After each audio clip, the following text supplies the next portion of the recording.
24तम सर्वभारतीय किशोर नायक memorial cricket tournament रो शुभ उद्घाटन पवित्र लग्न रे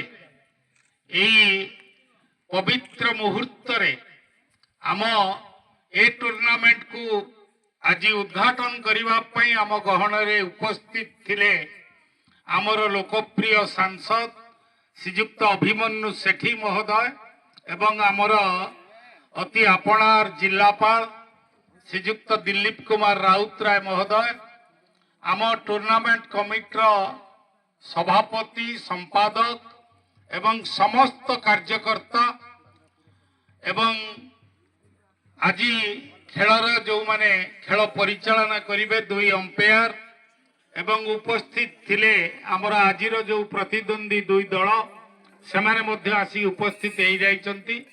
खूब अल्प समय मध्य आमर खेल आरंभ होब आजिर उद्घाटन उत्सव एवं आज ए वर्ष जो सर्वभारतीय किशोर नायक मेमोरियल क्रिकेट टूर्नामेंट खूब आडंबरपूर्ण भाव आयोजन करा जायछि। जो जो दल ए प्रतियोगिता रे भाग नहीं सर्वभारतीय स्तर रे ख्याति अर्जन करथिबा समस्त खेलाड़ी एटिरे जोग देबार आमे आशा रखिछु। तेणु निश्चित भाव ए वर्षर खेल खूब चिताकर्षक हब भल हब खूब प्रतिद्वंदिता। ए वर्ष आम अंचल लोक माने जो माने क्रीड़ा प्रेमी दर्शक माने वर्षरे थरे अनै थांती किशोर नायक मेमोरियल क्रिकेट टूर्नामेंट केबे हब सेमानंकर ए आशा ए स्वप्न निश्चित भाव में साकार हब। खूब भल खेल देखिबे। जो जो खिलाड़ी माने एठी जोग देबे आमे सूचना पाइछु समस्त सर्वभारतीय स्तर रे राज्य स्तर रे निजर ख्याति संपन्न खिलाड़ी माने। तेणु खेल खूब भल हब। मु आशा करी प्रभु जगन्नाथ माँ तारिणी आशीर्वाद खेल खूब सुंदर भाव में श्रृंखलार सहित खेल निश्चित समापन हब।